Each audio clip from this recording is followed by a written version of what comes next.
నేను అదే అనుకున్నాను. అమ్మమ్మ సంతోషంలో చాలా ఎమోషనల్ అయిపోయారు.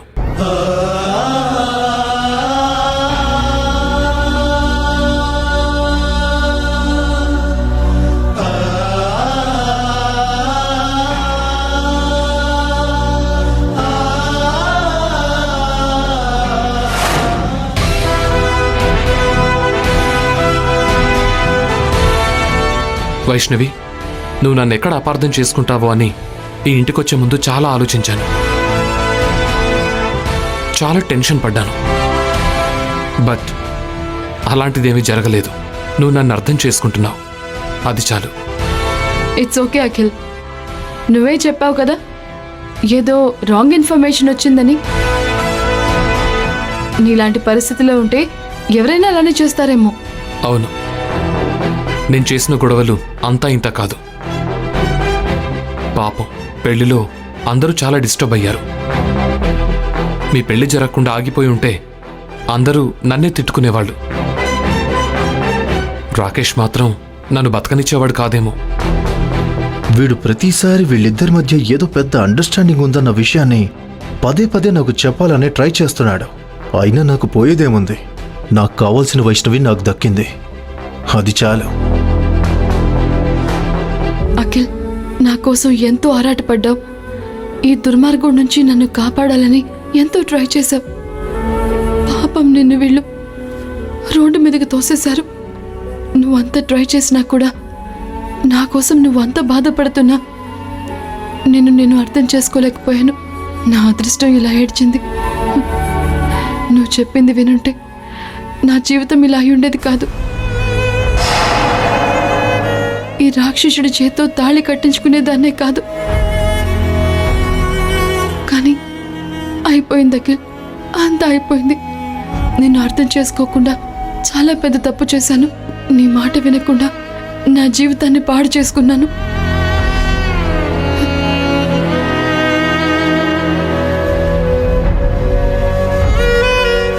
కొంపదీసి నేను సడన్ గా రావటం ఎవరికైనా ఇబ్బందిగా ఉందా? అలా ఎందుకు అనుకుంటున్నావు అఖిల్? నువ్వేమైనా కొత్తగా పరిచయం అయ్యావా ఏంటి? మేం మీకు తెలియకపోవచ్చు కానీ గ్రేట్ బిజినెస్ మ్యాన్ అఖిల్గా నువ్వు మాకు ఏనాడో పరిచయం. ఓ అలాగా, చాలా థ్యాంక్స్ అండి. నాకు మాత్రం పీకల దాకా కోపం ఉంది. వైష్ణవి, నువ్వేం మాట్లాడవేంటి? సంతోషంగా ఉండడం అంటే ఇదా? కంపెనీలో ఎంత సరదాగా ఉండేదానివి. అందరూ నిన్నే ఇన్స్పిరేషన్గా తీసుకునేవాళ్ళు, నాతో సహా. ఆ చలాకితనం అంతా ఏమైంది? మాట్లాడవేంటి వైష్ణవి? ఓ, పెళ్ళయ్యాక అత్తారింట్లో ఇలా సైలెంట్గా పద్ధతిగా ఉండాలని ఫిక్స్ అయ్యావా? ఓకే ఓకే, నేను అర్థం చేసుకుంటాను. అత్తారింటికి వచ్చాక ఆ ఇంటి పద్ధతుల్ని ఫాలో అవ్వాలి. గుడ్. నేనే తెలుసుకోకుండా ఏదేదో వాగుతున్నాను. సారీ, ఎవరు ఏమనుకోకండి. ఇట్స్ ఓకే, నువ్వు అలా ఫీల్ అవ్వకు.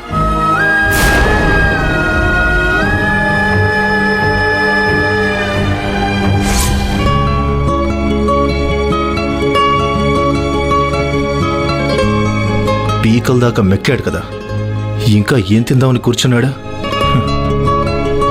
బాబు అఖిల్, నువ్వు ఇంటికి రావడం చాలా సంతోషంగా ఉంది. నీ కుదిరినప్పుడల్లా ఇలా వస్తూ ఉండు.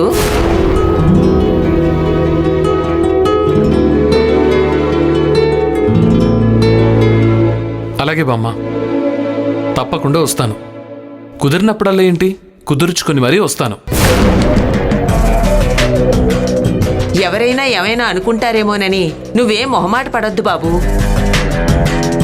చూసావా మా వాళ్ళంతా ఎంత మంచివాళ్ళో? అందుకే చెప్తున్నాను, అప్పుడప్పుడు వచ్చి వెళుతూ ఉంటే మా అందరికీ సరదాగా అనిపిస్తుంది. ఏమంటావు వైష్ణవి? ఎందుకమ్మమ్మా, తనకి బోల్డ్ అని బిజినెస్ మీటింగ్స్, బోల్డ్ అని అపాయింట్మెంట్స్ ఉంటాయి.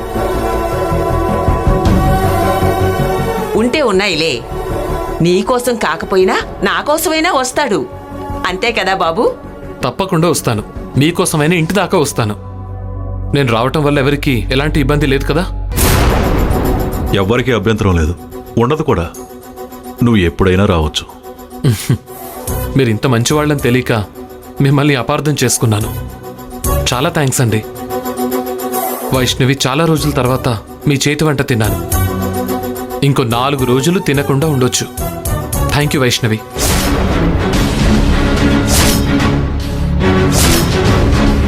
It's okay Akhil. రాకేష్, మీ మర్యాద చాలా బాగుంది. Thank you.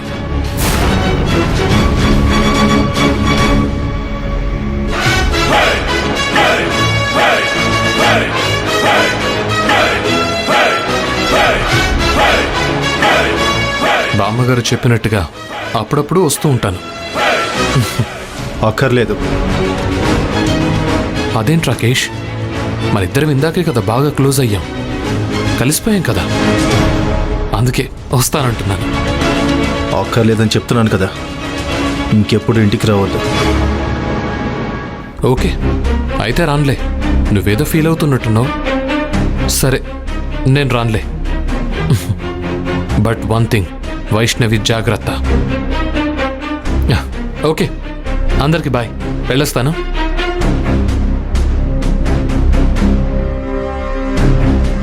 పోయాడు దరిద్రుడు. పీడ పోయింది.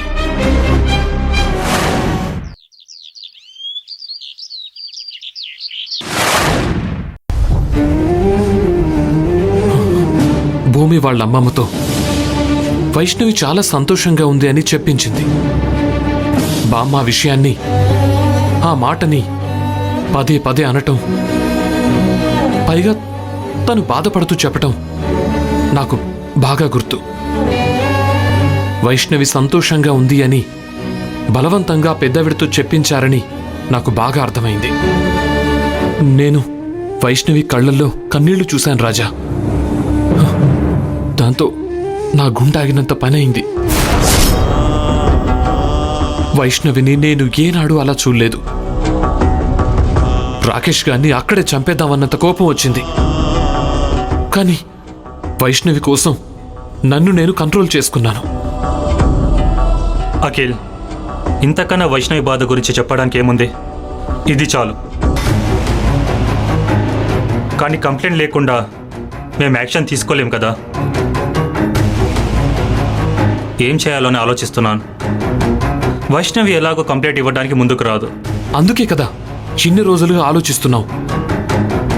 బట్ ఒక్క ఐడియా కూడా రావట్లేదు. వైష్ణవికి సంబంధించిన వాళ్ళు ఎవరైనా కంప్లైంట్ ఇస్తే దాన్ని కొంతవరకు మూవ్ చేయొచ్చు. కొంతవరకు మూవ్ చేయడం అంటే ఏంటి? వాళ్ళిచ్చే కంప్లైంట్తో రాకేష్ని తీసుకెళ్లి సెల్లో పడేయచ్చు. ఆ తర్వాత వైష్ణవిని అడిగినప్పుడు తను నిజం ఒప్పుకోవాలి. రాకేష్ తనను టార్చర్ పెడుతున్న విషయం ధైర్యంగా చెప్పాలి. అప్పుడే రాకేష్ మీద యాక్షన్ తీసుకోవచ్చు. యాక్షన్ కాదు, వాడి మీద మరిన్ని కేసులు పెట్టి జైల్లో తోసేయచ్చు. ఎస్, ఎలాగూ వాడి మీద అమెరికాలో బోలెడు కేసులున్నాయి కదా. వాడి చేతిలో మోసపోయిన అమ్మాయిల లిస్ట్, వాడి అరాచకాల తాలూకు ఫోటోలు, వీడియోలు కొద్ది రోజుల్లో మన చేతికొస్తాయి. అయితే ఇంకెందుకు లేటు? వెళ్ళి వైష్ణవ్ వాళ్ళ తాతయ్యతో చెప్పి కంప్లైంట్ ఇప్పించు. మిగతా విషయాలు నేను చూసుకుంటాను. ఇక్కడ కూడా ఒక చిక్కుంది రాజా. మళ్ళీ ఏంటి? వైష్ణవ్కి ఈ విషయం తెలియకుండా చేయాల్సి ఉంటుంది. అవును, వైష్ణవికి రాకేష్ మీద కంప్లైంట్ ఇస్తున్నట్టు చెప్పకుండా ఇస్తాం. అంతవరకు బానే ఉంది. కానీ ఆ తర్వాత నువ్వెలాగూ రాకేష్ని స్టేషన్కి తీసుకెళ్ళాలి. అప్పుడు ఎలాగూ వైష్ణవికి తెలుస్తుంది. నాకు తెలియకుండా నా భర్తపై ఎందుకు కంప్లైంట్ ఇచ్చారు అని గొడవ చేస్తుంది. ఇదంతా ఎందుకు చెప్తున్నానంటే ఈ టాపిక్ ఆల్రెడీ తాతయ్య దగ్గరకు వచ్చింది. వైష్ణవి అలా మాట్లాడితే మనం సమాధానం చెప్పలేం. వాళ్ళు కూడా భయపడతారు. నిజమే, కానీ అన్నీ తెలిసి మొత్తం చూసి కూడా వాళ్ళు కంప్లైంట్ ఇవ్వకుండా ఎలా ఉంటారు? ఆల్రెడీ వాళ్ళు ఆ ఇంటికి వెళ్ళి అవమానాలు పడి వచ్చారన్నావు. అలాంటి వాళ్ళు అక్కడ వైష్ణవి జీవితం ఎలా ఉందో గమనించే ఉంటారు. ఇంకా కంప్లైంట్ ఇవ్వటానికి భయపడడం ఏంటి? ఒకసారి వాళ్ళతో మాట్లాడి చూడు. కంప్లైంట్ ఇవ్వడానికి ముందుకొస్తారని నేను అనుకుంటున్నాను. ఒకవేళ వాళ్ళు భయపడినా వాళ్ళకి మనం ఉన్నామన్న ధైర్యం కలిగేలా మాట్లాడు. వాళ్ళు ఖచ్చితంగా ఒప్పుకుంటారు. ఓకే రాజా, నువ్వు చెప్పినట్టు చేస్తాను.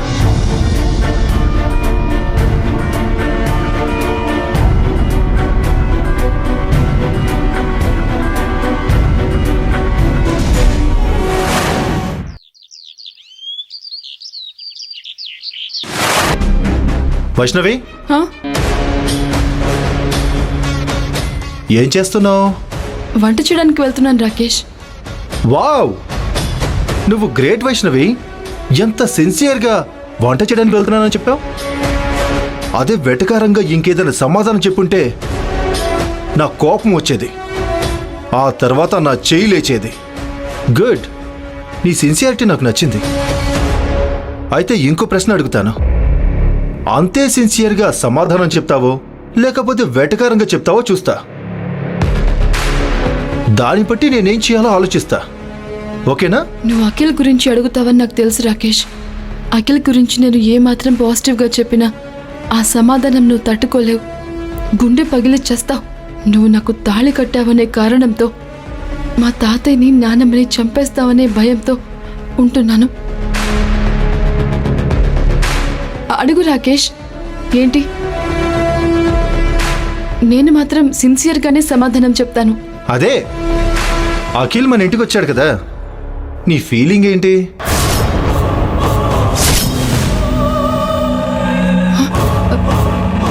అంటే అదే, అఖిల్ కనిపించగానే నీ మనసు ఉప్పొంగిపోవడం, నీ గుండెల్లో గంటలు మోగడం, నీ ఒళ్ళంతా పులకరించిపోవడం, ఇలా ఏమైనా జరిగిందా? అలా ఎందుకు జరుగుతుంది? ఆయన ఏమైనా నా భర్త ఏంటి నేను సంతోషించడానికి? నిజమే, బాగా చెప్పావు. గుడ్. కానీ అఖిల్ నీకు నాకు సారీ చెప్పాలని వచ్చాను అన్నాడు. కానీ వాడి వాలకం చూస్తే అలా అనిపించలేదు. వాడు నీకోసమే వచ్చాడు అనిపించింది. వాడి దొంగ చూపులు. అరే, నేను మాట్లాడుతుంటే నీ వైపు చూస్తాడు, భూమి మాట్లాడుతుంటే కూడా నీ వైపే చూస్తున్నాడు. అంటే నీ అందానికి పడిపోయి అలా చూశాడంటావా? అది నాకెలా తెలుస్తుంది? అంటే నీకు తెలీదా? నీకు తెలియకుండానే వాడికి బిర్యానీ చేసి పెట్టావా? బిర్యానీ నాకు నేనుగా ఎందుకు చేస్తాను రాకేష్? మీరే కదా అతన్ని భోజనానికి ఉండమన్నారు. నువ్వు కూడా అన్నావు కదా. నీ రియాక్షన్ ఏంటో చూద్దామని అన్నాను.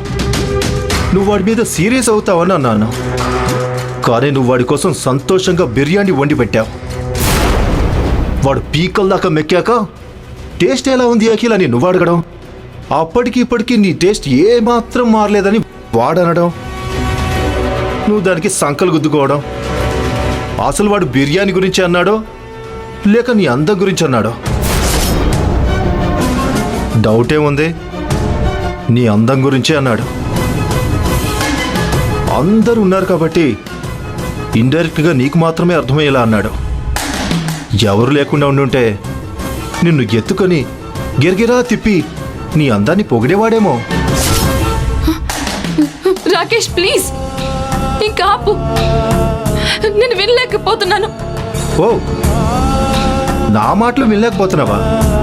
వాడి మాటలే బాగుంటాయా? రాకేష్ ప్లీజ్, నీకు దండం పెడతాను, అలా మాట్లాడుకు. ఇంక చాలు, నా వల్ల కాదు. నువ్వు నమ్మినా నమ్మకపోయినా నేను నిజం చెప్తున్నాను. మీరంతా అన్నారని నేను భోజనం పెట్టాను, లేదంటే మంచినీళ్ళు కూడా ఇచ్చేదాన్ని కాదు. నమ్మమంటావా? అవును రాకేష్, అతను మన ఇంటి అతిథి. మావయ్య గారు కూడా అదే చెప్పారు కదా, అందుకే చేశాను. ఓ, మావయ్య చెప్పారని ఈ ఇంటి మర్యాద పద్ధతులు కాపాడావు. గ్రేట్. నమ్ముతున్నాను వైష్ణవి, నమ్ముతున్నాను. I'm sorry.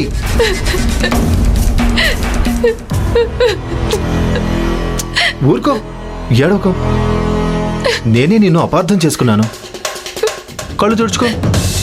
నా బంగారం కదూ, ఏడవకరా.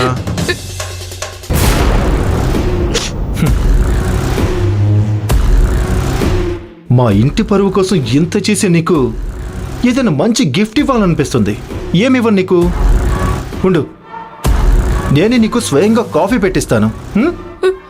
వద్దు రాకేష్, నేను తాగను, నాకు అలవాట్లేదు. నేను స్వయంగా కల్పిస్తానంటే తాగనంటావా? నాకు అడ్డు చెప్తే కోపం వస్తుంది. నా భార్య కోసం నేనేదో కాఫీ చేయాలని ముచ్చట పడుతుంటే కాదంటావా? ఇదిగో, నీకోసం స్పెషల్ కాఫీ తీసుకొస్తాను.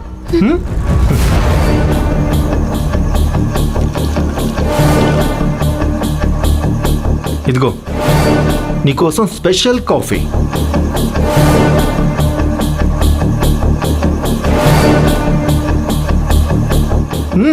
తీసుకో వైష్ణవి. రాకేష్, రాకేష్నే, నీ భర్తనే నీకోసం ప్రేమగా తీసుకొచ్చాను. నువ్వు ఏంటి మర్యాద సాంప్రదాయాన్ని కాపాడావు కదా, ఆ సంతోషంలో స్పెషల్ కాఫీ కలిపాను. తాగు వైష్ణవి. నాకొద్దు రాకేష్, అందులో ఉప్పు కలిపావు, నేను తాగను, ప్లీజ్. ఇప్పుడు ఉప్పు మాత్రమే కలిపాను. నువ్వు కాదంటే విషం కలిపి బలవంతంగా తాగిస్తాను. తాగు. తాగమన్నానా?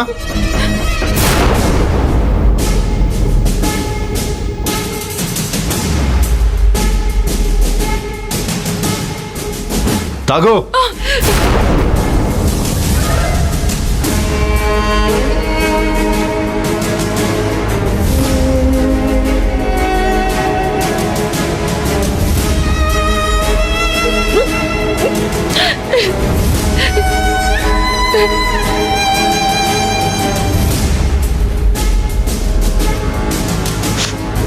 ఇంక చాలు రాకేష్. తాగమన్నాను కదా, తాగు. తాగు. తాగు.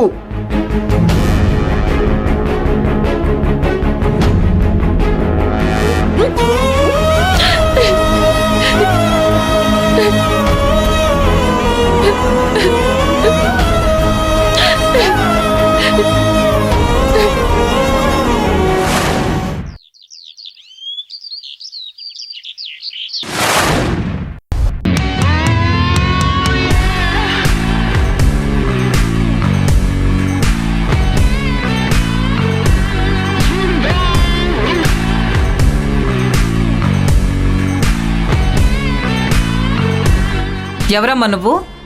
నా పేరు లత అండి, వైష్ణవి ఫ్రెండ్ని. ఇప్పుడు ఈ పిల్ల వైష్ణవిని చూసిందంటే వైష్ణవి ఇక్కడ కష్టాలు పడుతుందని ఇట్టే పట్టేస్తుంది. బయట ఎవరికైనా చెప్పినా చెప్తుంది. ఈ పిల్ల వైష్ణవిని చూడకూడదు, వెంటనే ఏదో ఒకటి చెప్పి పంపించాలి. అవునవును, ఏదో అబద్ధం చెప్పి నువ్వే పంపించు. అది వైష్ణవి ఇప్పుడు కలిసే పరిస్థితుల్లో లేదమ్మా, అందుకని నువ్వు ఇప్పుడు వెళ్ళిపోయి మరెప్పుడైనా రా. హాయ్ వైష్ణవి. హాయ్ లత. ఎలా ఉన్నావు వైష్ణవి? ఎన్ని రోజులైంది నిన్ను చూసి. వైష్ణవి, నీ ఫ్రెండ్కి నువ్వేదో పనిలో ఉన్నా అని చెప్తున్నాను, ఇంతలో నువ్వే వచ్చేసావు. పర్వాలేదు అత్తయ్య. లత, ఆవిడ మా అత్తగారు, ఆయన మా మావయ్య గారు. నేను పనుల్లో బిజీగా ఉంటాను కదా, నేను ఇబ్బంది పెట్టడం ఎందుకని అత్తయ్య అలా చెప్పుంటారు. ఏంటి వైష్ణవి, అత్తయ్య మావయ్య అని ప్రత్యేకంగా పరిచయం చేస్తున్నావు? ఏమమ్మా లత, అమ్మాయి చెప్తే గాని నువ్వు అర్థం చేసుకోవా ఏంటి? అలా ఏం కాదండి, నేను మిమ్మల్ని ఎన్నడూ చూడలేదు కదా, అందుకని సిన్సియర్గా పరిచయం చేసింది. కానీ మాకు మాత్రం ఏదో తేడాగా వినిపించింది. అంటే మేం పని పాట లేకుండా ఇంట్లో ఇలా కూర్చుని తింటుంటాం అని వెటకారంగా చెప్పినట్టు అనిపించింది. మావయ్య, నేను ఇలా ఎందుకు చెప్తాను? అసలు మీ గురించి కానీ రాకేష్ గురించి కానీ ఏనాడైనా అలా మాట్లాడానా? కనీసం మీ మీద జోక్ అయినా చేశానా? లేదులేమ్మా, నేనే సరదాగా జోక్ చేశాను, ఏమీ అనుకోకు. పర్వాలేదు మావయ్య. వీళ్ళేంటి ఈరోజు తల తిక్కగా మాట్లాడుతున్నారు? బహుశా నా ఫ్రెండ్ ఇక్కడికి రావడం వాళ్ళకి ఇష్టం లేదేమో, అందుకే నా ఫ్రెండ్ని వెళ్ళిపోమంటున్నారు. వైష్ణవి అలా కూర్చుని మాట్లాడుకుందామా? ఎక్కడో ఎందుకమ్మా, ఇలా కూర్చుని మాట్లాడుకోండి. అందుకే కావాలనే మాటలతో ఇబ్బంది పెడుతున్నట్టున్నారు. పర్వాలేదు లత, మనం ఇక్కడే మాట్లాడుకుందాం. మా ఇంట్లో దాపరికాలు ఏమీ లేవు, అందరం ఓపెన్గానే మాట్లాడుకుంటాం. It's okay Vaishnavi. అవును, నువ్వేంటి ఏదో డల్గా కనిపిస్తున్నావు? పెళ్ళైన ఆడపిల్లల పరిస్థితి ఎలా ఉంటుంది? ఇలాగే ఉంటుంది. అంటే ఏంటి వైష్ణవి, మేము నిన్ను ఇక్కడ రాచి రంపాను పెడుతున్నావా ఏంటి? నీ ఫ్రెండ్కి అలా చెప్తున్నావు? అయ్యో, నా ఉద్దేశం అది కాదత్తయ్య. అత్తగారింట్లో ఉండే పనులు, బాధ్యతలతో ఏ ఆడపిల్లైనా బిజీగా ఉంటుంది కదా, ఆ ఉద్దేశంతోనే అన్నాను. నిన్ను బాగానే చూసుకుంటున్నాం కదమ్మా, ఆ విషయం కూడా నీ ఫ్రెండ్తో చెప్పు. లేదంటే మమ్మల్ని అపార్థం చేసుకుంటుంది. పర్వాలేదండి, నేనేం అపార్థం చేసుకోను. ఎందుకంటే చూస్తున్నాను కదా, మీరు తన్ని ఎంత బాగా చూసుకుంటున్నారో తెలుస్తుంది. వైష్ణవి, చాలా రోజులైంది కదా నిన్ను చూసి.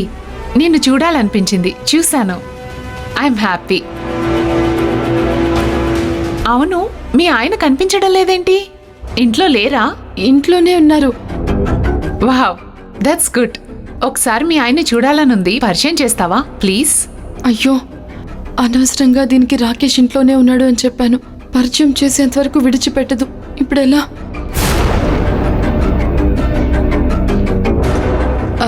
అది తను ఏదో వర్క్లో బిజీగా ఉన్నారులే. పిలిస్తే డిస్టర్బ్ చేశానని కోప్పడతారు.